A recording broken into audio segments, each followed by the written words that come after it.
अस्सलाम वालेकुम all members, मैं हूं शकूर प्रिंस और आप देख रहे हैं हमारा YouTube channel S M forex. दोस्तों, आज है फ्राइडे 7 जुलाई 2025 और सुबह के 6:38 हो रहे हैं जब मैं वीडियो रिकॉर्ड कर रहा हूं। दोस्तों, आज वीकली क्लोजिंग है और आज हम गोल्ड के एनालाइज करेंगे, देखेंगे कि गोल्ड की मूवमेंट आज के दिन क्या रहेगी और हमने कहां तक ट्रेड करनी है। वीकली अगर देखें कैंडल तो मार्केट जो है वो बाय की तरफ गई है। अब जो है ऊपर विक लगाकर मार्केट सेल ला रही है। अब आज के दिन फ्राइडे वाले दिन मार्केट क्या करेगी? सबसे पहले समझे तो मार्केट जो है डे के अंदर साइड ट्रेंड के अंदर है अभी भी। अच्छा, आज के दिन अगर हम देखें, मार्केट ने 3 कैंडल लगाए बाय के, बाय रही। अब कल जो है वो मार्केट आ गई है सेल। इंगल्फिंग बेरिश कैंडल बन चुका है डे के अंदर। इसका मतलब है कि मार्केट को सेल लाना चाहिए। इंगल्फिंग बेरिश जो बना है, क्या यहाँ पे रेजिस्टेंस है? अगर यहाँ पे देखें इस एरिया के अंदर, तो मार्केट के अंदर जहाँ पे ये इंगल्फिंग बेरिश बना हुआ है, इस ग्रीन को ये रेड पूरी तरह इंगल्फ कर चुका है। मार्केट को सेल आना चाहिए, तो यहाँ से सेल आ रही है। इस एरिया से भी पहले सेल आई थी बेरिश हरामी बनाकर, और इस एरिया से भी मार्केट सेल आई थी, यानी कि ये एक हिडन हमारे पास रेजिस्टेंस है या सप्लाई है। ठीक है, तो ये तो हमें समझ आ गई। अब आप लोगों ने क्या करना है, बाय कहाँ तक जाना है? मार्केट के अंदर हम निकाल लेंगे पीवेट पॉइंट। पीवेट पॉइंट का जो है वो देख लेते हैं कि कहाँ पे आ रहा है। पीवेट पॉइंट तकरीबन जो आ रहा है हमारे पास वो है 3300, तकरीबन 3940 का पॉइंट।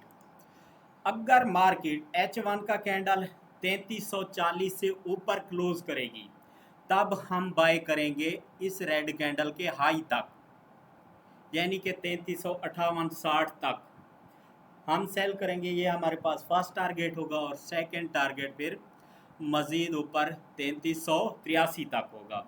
वरना मार्केट के अंदर हम, क्योंकि इंगल्फिंग बेरिश बन चुका है, इसको देखते हुए हम सेल करेंगे। लेकिन सेल कहाँ तक करना है ये आगे मज़ीद टाइम फ्रेम के अंदर बताता हूँ। डे के अंदर जो है वो आपको रिजेक्शन ब्लॉक तक वैसे मार्केट को आना चाहिए, 3272 तक, 70 तक मार्केट को आना चाहिए। लेकिन आज के दिन अगर देखा जाए, सबसे पहले अगर आप समझें, कल मार्केट जो स्ट्रक्चर बना रही थी वो बना रही थी इन्वर्टेड हेड एंड शोल्डर का।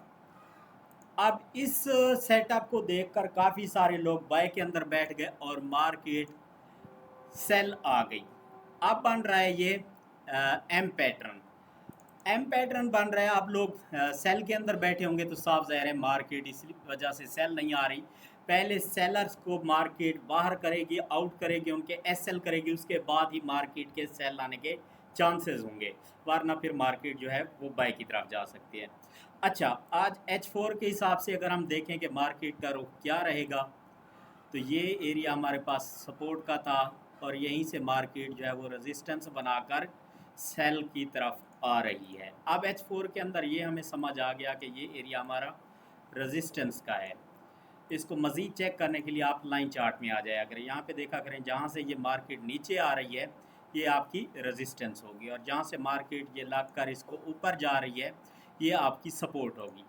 अच्छा, ये तो समझ आ गई कि अब ये रेजिस्टेंस है। जब तक इसे ब्रेक नहीं करती, हम एक अच्छे मूवमेंट के साथ बाय के अंदर नहीं बैठ सकते। जो लिक्विडिटी ऊपर पड़ी है, जिसे स्वीप करना है मार्केट ने, अभी ये स्वीप नहीं कर रही।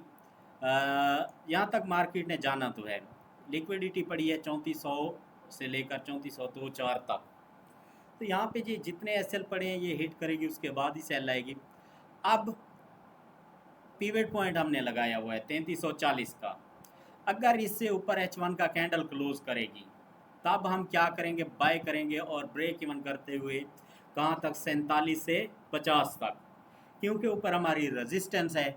फिर हमें वेट करना पड़ेगा कि मार्केट कम से कम अगर यहाँ से बाय जाती है, इस रेजिस्टेंस को ब्रेक करें, रीटेस्ट करें, उसके बाद हम बाय के अंदर बैठेंगे, तब हमें बाय की अच्छी एंट्री मिलेगी, वरना मुश्किल है।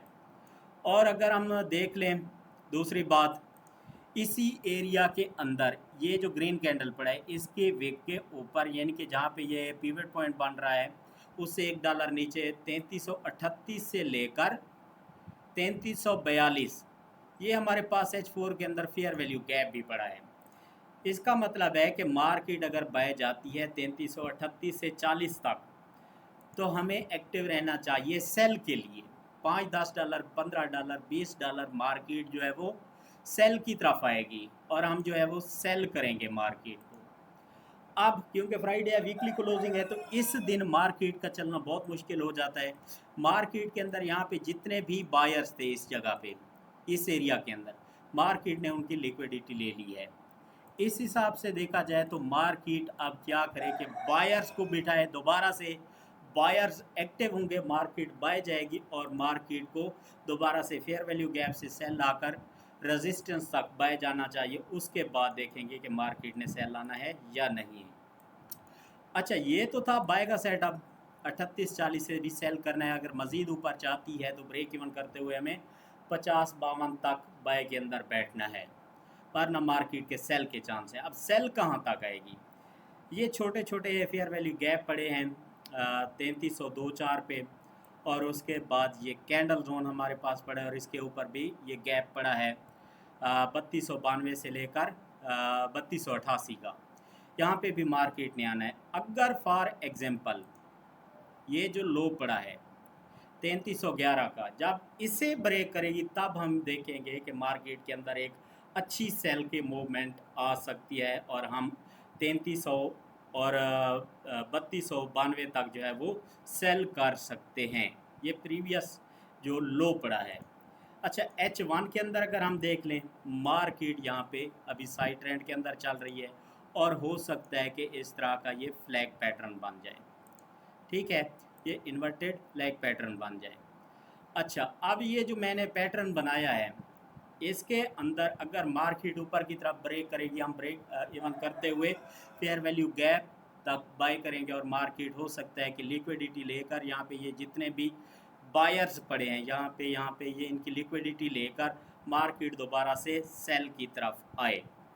अच्छा, मार्केट सेल की तरफ आती है तो मज़ीद जो है फिर हमारे पास H1 के अंदर यहाँ पे ये फेयर वैल्यू गैप पड़ा है। अब लोग इस जोन से बाय करेंगे 3306-7 से, मार्केट ने आ जाना है 3300 तक SL करके, दोबारा से मार्केट बाय जाएगी। उसके बाद नीचे दोबारा से ये कैंडल जोन भी पड़ा है और यहाँ पे रेजिस्टेंस भी है। तो इस एरिया में आकर 3294-90 तक मार्केट यहाँ पे आकर रुकेगी और यहाँ से दोबारा से बाय जाने के चांसेस बनेंगे। तो ये एरियाज़ आप लोगों ने याद रख लेने हैं। अभी ये पैटर्न चल रहा है, ये इसका डंडा हो गया और ये इस तरह से ये उल्टा झंडा बन रहा है। ठीक है, तो अब चांस यही है कि मार्केट ये इस ऊपर की तरफ ब्रेक करे, फेयर वैल्यू गैप में जाए और यहाँ से आप लोगों ने सेल करना है, फिर ब्रेक इवन करते हुए सेल की तरफ आ जाना है। आपको अच्छी एंट्री आज के दिन मिल जाएगी, वरना फ्राइडे है, अच्छी एंट्री मिलना काफ़ी मुश्किल है। ये गोल्ड के जो है वो एनालाइज थे, आप देख लेते हैं हम GBP USD को। अगर आपने हमारा व्हाट्सअप ग्रुप ज्वाइन नहीं किया और ज्वाइन करना चाहते हैं तो मेरे व्हाट्सअप नंबर 03036768 पर भी रब्ता कर सकते हैं। अच्छा, GBP USD के अंदर भी अगर मैं शॉर्टली बताऊं तो वही कंडीशन है कि मार्केट थोड़ा बहुत बाय जाएगी और उसके बाद मार्केट ने आना सेल ही है। H4 के अंदर भी यही कंडीशन है, गोल्ड वाली, ऊपर गैप पड़ा है, मार्केट इस गैप में जाए या फिर जो ऊपर मेजर ये गैप पड़ा है, इस प्राइस के अंदर जाकर मार्केट को सेल आना चाहिए। और सेल कहाँ तक आएगी, ये हमारे पास फर्स्ट टारगेट होगा। मार्केट वैसे रिजेक्शन ब्लॉक से वापस गई है, लेकिन अभी जो हिस्सा बचा है यहाँ से एक बार दोबारा से रिजेक्ट होगी और जब इसे ब्रेक कर देगी, इस एरिया को 1.3559 तक जब इसे ब्रेक करेगी, फिर मार्केट जो है मज़ीद इस गैप तक सेल आएगी। ये जो बड़ा ग्रीन कैंडल पड़ा है, यानी कि मार्केट आ जाएगी 1.3490 तक, फिर मार्केट सेल में रहेगी। मज़ीद इन्फॉर्मेशन के लिए मेरे व्हाट्सअप नंबर पर रब्ता करें। थैंक यू, अल्लाह हाफिज़।